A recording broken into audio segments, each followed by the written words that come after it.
Hi everyone, Afzal sir here. I hope आप सब ठीक होंगे और मैं भी बहुत बढ़िया हूँ। चलिए स्टार्ट करते हैं हमारा 12th का अकाउंट्स का first chapter, introduction to partnership and partnership final account. I hope ये फाइनल अकाउंट हमने पहले भी किया है 11th स्टैंडर्ड में, वो आपको याद होगा। ये सब वही चीज़ें हैं, trading account, profit and loss account, balance sheet, तीनों चीज़ सेम टू सेम है। बस वहाँ पे अपना प्रोप्राइटरशिप फाइनल अकाउंट था और यहाँ पे पार्टनरशिप फाइनल अकाउंट है। ठीक है, पार्टनरशिप के यहाँ पे बहुत सारे चैप्टर है। ये पार्टनरशिप फाइनल अकाउंट है, फिर एडमिशन टू पार्टनरशिप है, रिटायरमेंट है, डेथ है एंड डिसोल्यूशन है। सो अपने को बहुत ध्यान से और अच्छे से ही चैप्टर्स करने हैं। ठीक है, तो चलो स्टार्ट करते हैं कुछ थ्योरी पार्ट जो ऑब्जेक्टिव पर्पस के लिए आता है। डेफिनेशन में क्या दिया हुआ है? Definition as per Indian partnership act 1932। So ये एक्ट है, मतलब एक लॉ बनाया गया था। कभी बनाया था? 1932 में। It is the relation between person, ये एक रिश्ता है कुछ पर्सन्स के बीच में। हु हैव एग्रीड, क्या एग्रीड किया वो लोग ने? To share the profit of a business, वो शेयर करेंगे जो भी प्रॉफिट कमाएंगे बिजनेस में से। कैरिड ऑन बाय ऑल, या तो सब मिलके चलाएंगे बिजनेस को, और any one of them acting for all, या फिर अगर 4-5 लोग हैं उसमें सिर्फ एक ही है जो काम करेगा सबके लिए और बाकी सब क्या है? स्लीपिंग पार्टनर है। अब यहाँ पे कुछ फीचर्स ऑफ पार्टनरशिप फर्म के दिए हुए हैं। फर्स्ट पॉइंट है agreement. Agreement can B return और ओरल। तो एग्रीमेंट रिटर्न हो सकता है, लिखित में हो सकता है, या फिर ओरल ही हो सकता है। जैसे पवन और मैं पार्टनर है, हम लोग का एग्रीमेंट है, लेकिन हमारा एग्रीमेंट ओरल एग्रीमेंट है, there is no such written agreement. Written agreement can be used as a proof in a court of law. तो रिटर्न एग्रीमेंट जो है वो कहाँ पे यूज़ कर सकते हैं हम लोग? भाई कहीं प्रूफ करना है, कभी कोई डिस्प्यूट हो गया या फिर कुछ भी हो गया, सो हम लोग कोर्ट में प्रूफ कर सकते हैं भाई हमारा ये एग्रीमेंट हुआ था, हमारे बीच में ये तय हुआ था। और written agreement is also known as partnership deed. तो याद रखना ये बहुत इंपॉर्टेंट है, ऑब्जेक्टिव के लिए आता है कि written agreement is also known as dash, that is partnership deed. Next है नंबर ऑफ पार्टनर। तो कम से कम पार्टनरशिप के लिए कितने पार्टनर होने चाहिए? मिनिमम 2 पार्टनर होने चाहिए और मैक्सिमम 50 पार्टनर होने चाहिए। Third point, lawful business. भाई जो हम बिजनेस कर रहे हैं वो लॉफुल होना चाहिए, मतलब लीगल बिजनेस होना चाहिए, इलीगल बिजनेस नहीं होना चाहिए। मतलब ड्रग सप्लाई कर रहा है, ये सब बिजनेस नहीं होना चाहिए। ठीक है। Then sharing of profit and losses according to the ratio given in the agreement. तो हम जो प्रॉफिट शेयर करेंगे जो पार्टनर के बीच में, वो जो भी रेशियो डिसाइड हुआ है, तो वो लोगों ने एग्रीमेंट में लिखा होगा कि हम लोग 50-50 बांटेंगे, या फिर कोई भी रेशियो 1:1, 1:3, 2:1, एनीथिंग। तो रेशियो जो भी एग्रीमेंट में दिया हुआ है वो रेशियो के हिसाब से हम लोग प्रॉफिट बांट देंगे। But if the agreement is silent, अगर एग्रीमेंट में कुछ लिखा नहीं है कि प्रॉफिट को कैसे बांटना है about the ratio, then the profit and loss sharing ratio will be equal. मतलब अगर एग्रीमेंट में कुछ भी नहीं लिखा है, एग्रीमेंट साइलेंट है, कुछ बोल रहे नहीं है, तो हम लोग कैसे बांटेंगे प्रॉफिट को? मतलब 50-50, मतलब half half. Fifth point, unlimited liability. The liability of partners is unlimited. Unlimited का मतलब क्या होता है? Unlimited means there is no difference between his personal, private and business property. मतलब अगर कुछ हो गया, नुकसान हो गया, और आपको अगर भरपाई करनी है, तो आपका वो सब ले लेंगे, सुख चैन दर्द सब ले लेंगे, सिर्फ आपके 20 बच्चे को छोड़ के और एक कच्चे को छोड़ के सब ले लेंगे, मतलब वो। ठीक है। अच्छा, एक और एक पॉइंट यहाँ पे दिया हुआ है, if any one of partner is declare insolvent. Insolvent का मतलब होता है कोई कंगाल हो गया है, लुट गया है, then his part liability will be borne by solvent partner. Solvent partner मतलब जिसके पास कुछ है। 6 पॉइंट, रजिस्ट्रेशन। तो जो रजिस्ट्रेशन है ना, वो खाली अपने महाराष्ट्र स्टेट में कंपलसरी है, बाकी कोई स्टेट में सच कंपलसरी नहीं है। वॉलेंटरी, आपको अगर रजिस्टर करना है तो करो, नहीं करना है तो मत करो। Okay okay. तो 7th पॉइंट है joint ownership and management. Each partner is joint owner of the property of the firm. मतलब सब पार्टनर ओनर है प्रॉपर्टी की, जो भी हमारी प्रॉपर्टी है वो सब पार्टनर उसके ओनर रहेंगे। No partner can use property for personal use. हाँ, जो आपने बिजनेस पर्पज़ के लिए अगर कुछ खरीदा है तो आप पर्सनल पर्पज़ के लिए यूज़ नहीं कर सकते। All partner have equal right in managing the firm. भाई सब पार्टनर का हक है कि वो मैनेज कर सकता है फर्म के बिजनेस को। So all partner are jointly responsible for the management of firm, मतलब सब मिलके जिम्मेदार हैं। ठीक है। Next point, principal and agent. Each partner works in two fold capacity, that is principal and agent. मतलब अगर एक पार्टनर है जो बाहर वाले से अगर डील कर रहा है, तो वो एज अ प्रिंसिपल डील करेगा, और अगर पार्टनर पार्टनर के साथ डील कर रहा है तो वो एज अ एजेंट डील करेगा। That is a partner act as a principal of firm with outsider and with other partner he act as a agent. Last point, dissolution. A partnership firm can be dissolve through agreement between the partner. हम agreement करेंगे, चलो भाई अब business बहुत कर लिया, अभी नहीं करना है, बिजनेस को क्या करना है, बंद करना है, डिसॉल्व करना है। If a partner want to close the firm he can dissolve the firm by giving a 14 days notice. कितने दिन का नोटिस देना पड़ेगा, 14 डेज का। The firm can also dissolve if a partner dies और रिटायर और बिकम इंसॉल्वेंट और insane. Insane का मतलब आप लोग जैसे पागल, ठीक है। तो ठीक है, वो कुछ फीचर्स थे जो कि आपके ऑब्जेक्टिव पर्पस के लिए इंपॉर्टेंट थे। अब यहाँ पे जो है वो है मेथड ऑफ कैपिटल। देखो ये आपके 12th स्टैंडर्ड में पहली बार आया है, 11th स्टैंडर्ड में नहीं था, नॉर्मल अपना कैपिटल अकाउंट था। ये 12th में नया आया है। तो ये आपको पहले नहीं था, अभी आया है, थोड़ा ध्यान से। इसमें दो टाइप के मेथड है मेथड ऑफ कैपिटल में, एक है फिक्स कैपिटल अकाउंट और दूसरा है fluctuating capital account. Fix capital account के अंदर दो बुक है, कैपिटल अकाउंट और current account. Fix capital account मतलब कि वो अलग अलग बुक मेंटेन करता है, एक कैपिटल अकाउंट और एक करंट अकाउंट। करंट अकाउंट समझे जैसे कि रफ बुक है जिसके अंदर वो सब लिखता है, और कैपिटल के अंदर मतलब जो मेन मेन चीज़ें वही लिखता है। और कैपिटल अकाउंट के फ्लक्चुएटिंग कैपिटल अकाउंट के अंदर भी कैपिटल अकाउंट है, सेम गोज, मतलब ये एक ही बुक बनाता है जिसमें वो सब लिखता है। ठीक है, ये आप लोग जैसा है जो एक ही बुक में सब लिखता है। अब यहाँ ध्यान देंगे, पार्टनरशिप, पार्टनर्स कैपिटल अकाउंट।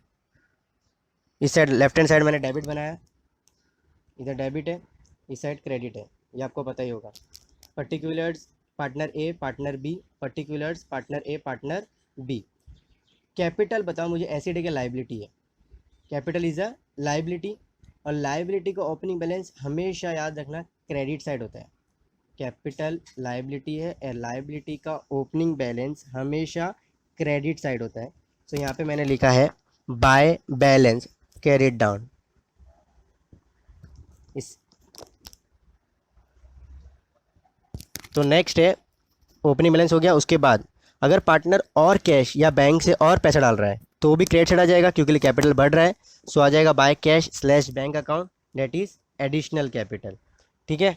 और अगर पार्टनर समझो कैश या बैंक में पैसा नहीं डाल रहा है, डायरेक्टली वो एसिड डाल रहा है, कोई फर्नीचर डाल रहा है, कोई एसी डाल रहा है, कुछ भी डाल रहा है, बेंचेस डाल रहा है, कोई भी एसिड डाल रहा है, मतलब कैपिटल इन काइंड डाल रहा है, तो वो भी क्रेडिट साइड आ जाएगा, मतलब वो अपने कैपिटल को बढ़ा रहा है। सो ओपनिंग बैलेंस, फिर एडिशनल कैपिटल, और उसने पैसा डाला कैश और बैंक के जरिए, या फिर उसने क्या डाला, एसिड डाला, तीनों चीज़ कहाँ पे आएगी, क्रेडिट साइड में आएगी। अच्छा, अब बोलोगे तो डेबिट साइड में क्या आएगा? डेबिट साइड में कुछ नहीं आएगा, इन तीनों का टोटल करेंगे और वही हमारा हो जाएगा balance carried down, that is our closing balance. इतना समझ में आया? अच्छा, अगर यही चीज़ की हमें जनरल एंट्री पास करनी है तो कैसे करेंगे? देखो याद रखना, ओपनिंग बैलेंस की कभी भी कोई एंट्री नहीं होती है और क्लोजिंग बैलेंस की भी कभी कोई एंट्री नहीं होती है। याद रखना, ओपनिंग बैलेंस की भी कोई एंट्री नहीं होती है, क्लोजिंग बैलेंस की भी कोई एंट्री नहीं होती है। तो ये कैश लेके आ रहा है, इसकी एंट्री क्या करेंगे? याद रखना, ये पार्टनर कैपिटल अकाउंट है, ये क्रेडिट साइड है, तो पार्टनर की जगह पार्टनर कैपिटल अकाउंट, पार्टनर की जगह हम नाम यूज़ करेंगे ए कैपिटल अकाउंट और बी कैपिटल अकाउंट, क्योंकि पार्टनर के नाम यही है ए और बी, और ए और बी कौन साइड है? क्रेडिट साइड है। तो याद रखना, cash and bank account debit, credit क्या होगा? A account credit, B account credit. Journal समझ में आई? Cash slash bank account debit to A capital account to B capital account, ये जनरल एंट्री हो गई है। ये देखो मैंने जनरल एंट्री बताई है यहाँ पे। ये हम 11th में फर्स्ट एंट्री करते थे, कैपिटल इंट्रोड्यूस करके एक एंट्री आती थी, वो सेम ऐसी होती थी, cash account debit to capital करते थे, बट वो सिंगल के लिए था। अब ये पार्टनर है तो cash account debit to A capital account to B capital account, और नरेशन लिखेंगे बीइंग एडिशनल कैपिटल इंट्रोड्यूस। आप लोग को जनरल एंट्री नहीं आएगी, लेकिन आगे जाके आएगी, इसलिए मैं अभी से बता रहा हूँ। नेक्स्ट एंट्री, अभी क्या डाला? एसिड डाला, so asset account debit to A capital account to B capital account. समझ में आया? सो वही मैंने लिखा है, asset account debit to A capital account to B capital account. अब उसने कैश बैंक की जगह डायरेक्टली एसिड डाल दिया बिजनेस में। आई होप आपको यहाँ तक समझ में आया हो। सो यहाँ पे हमारा पार्टनर कैपिटल अकाउंट खत्म होता है, इसमें ज़्यादा कुछ नहीं आता है। ओपनिंग बैलेंस आता है और कैश और बैंक डालेगा या फिर एसिड डालेगा, मतलब इसमें सिर्फ मोटा मोटा अमाउंट, मतलब जो बड़ा बड़ा लेके आया था, कैश बैंक से पैसा लेके आया या फिर एसिड लेके आया, ये सब बड़े बड़े चीज़ यहाँ पे आते हैं। पार्टनर्स कैपिटल अकाउंट में सिर्फ बड़ी बड़ी चीज़ें आती है। अभी इसके बाद हम करेंगे पार्टनर्स करंट अकाउंट। कौन सा account? Partners current account. Current account जैसे कि रफ बुक समझ लो। रफ बुक का मतलब जो जो ये साल में मिला है, ये साल में मिला। करंट अकाउंट मतलब जो बार बार चेंज होते रहता है, तो क्या क्या मिल रहा है अभी यहाँ देखेंगे। करंट दोनों तरफ से आता है। सो करंट में balance, opening balance to balance brought down. Opening balance debit side भी हो सकता है और क्रेडिट साइड भी हो सकता है। By balance brought down opening balance.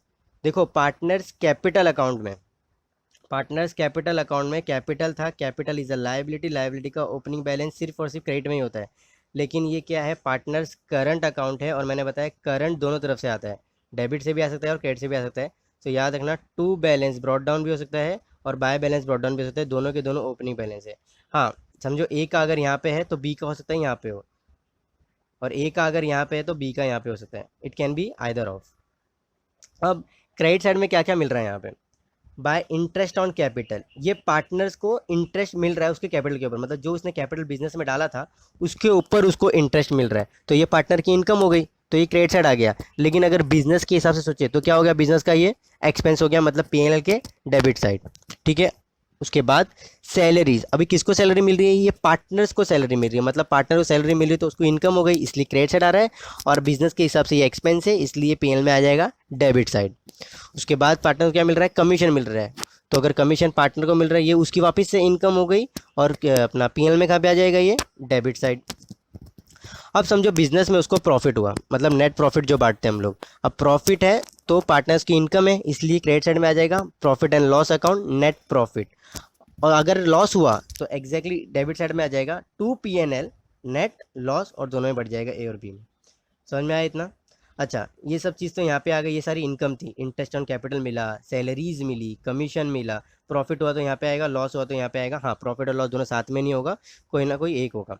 अच्छा, अगर वो बिजनेस में से कुछ पैसा लेके जा रहा है तो हमने बताया था उसको क्या कहते हैं? ड्राइंग्स कहते हैं। तो पैसा लेके जा रहा है तो उसको ड्राइंग्स बोलेंगे, और इंटरेस्ट ऑन ड्राइंग भी डेबिट साइड ही आएगा, इंटरेस्ट ऑन ड्राइंग उसको देना पड़ेगा। ठीक है, इंटरेस्ट ऑन कैपिटल उसको मिलता है और इंटरेस्ट ऑन ड्राइंग उसको देना पड़ेगा। और ये दूसरा, अगर इंटरेस्ट ऑन ड्राइंग का अगर मैं इफेक्ट बोलूँ तो ये पीएनएल के क्रेडिट साइड जाता है। याद आ रहा है? ठीक है।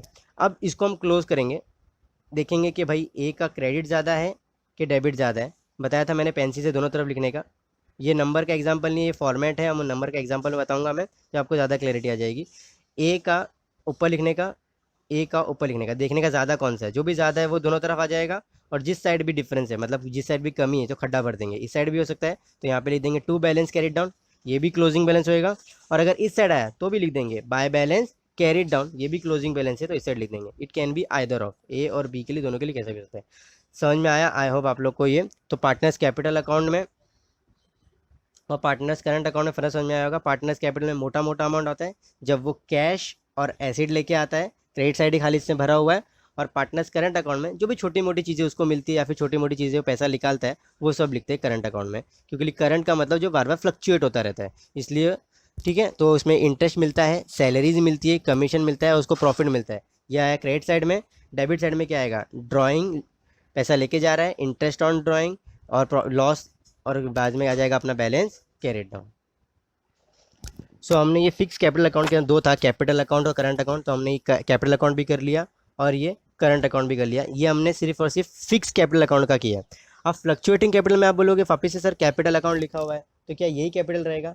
हाँ, यही रहेगा, लेकिन इसमें ये दोनों क्या हो जाएगा? मिक्स हो जाएगा। मतलब ये दो अलग अलग बुक बनाया था, अब ये अलग अलग बुक नहीं बनाएगा, अब दोनों को क्या कर देगा? मिक्स करेगा। आप लोग जैसे सिर्फ एक ही बुक बनाएगा सबके लिए। सो क्या चेंजेस हो गया आप बताओ? देखो, ओपनिंग बैलेंस इधर भी है तो इधर भी है, कोई चेंज नहीं हुआ यहाँ पे। क्लोजिंग बैलेंस इधर है तो इधर भी है, ठीक है, कोई चेंज नहीं है इसमें। हाँ, यहाँ पे देखो कैश बैंक है, क्या यहाँ पे किधर कैश बैंक है? नहीं, तो हम इसमें खाली एक चीज़ एडिशन कर देंगे, यहाँ लिख देंगे bye cash slash bank account, मतलब ये जो पैसा लेके आया। और ठीक है। अच्छा, और क्या एडिशन है? यहाँ पे देखो एसिड लेके आया, तो वो एक एडिशन यहाँ पे भी कर देंगे, तो मैं यहाँ लिखता हूँ एक बार, बाय एसेट अकाउंट।